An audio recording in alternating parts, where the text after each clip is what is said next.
Murugan sir வணக்கம். வணக்கம். எங்கேருந்து வரீங்க? எங்கேருந்து வரீங்க முருகன்? உங்களை பார்த்த உடனே எனக்கு ரொம்ப ரொம்ப வருஷமாக எனக்கு ஆசை இருந்தது இந்த இடத்துக்கு வர்றதுக்கு. ஆசை இருந்ததா? ஆமாம் என்ன முருகன், யாரும் இங்கே வரக்கூடாதுன்னு தானே ஆசைப்படணும்? மேடம், இது வந்து பப்ளிக் மேடம். பப்ளிக் நல்லா இருக்கணும்னு நீங்கள் நினைக்கிறீங்க பார்த்தீங்கன்னா, அந்த நோக்கத்தை நேரில் பார்க்கணுன்னு ஆசைப்பட்டேன் நான். ஆனால் முடியல. இன்னைக்கு கொரோனா டைமில் உங்களை வந்து நான் பார்க்குறேன், சூழ்நிலை கிடச்சிருக்குது. உங்கள் வீட்டில், தட் இஸ் உங்கள் கூட பிறந்தவங்க, உங்கள் அப்பா அம்மா எல்லாம் இங்கே இருக்காங்க?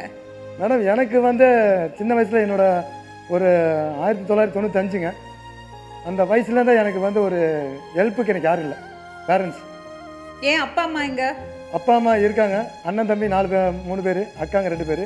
போகவே எங்கள் குடும்பத்தில் ஒரு சண்டை வந்து நான் அதுலேருந்து வெளியே வந்தேங்க. என் பணத்துக்கு தான் ஆசைப்படுவாங்க கூட, என்னோட மனசாட்சி பொறுத்து யாரும் ஆசைப்பட மாட்டேன்.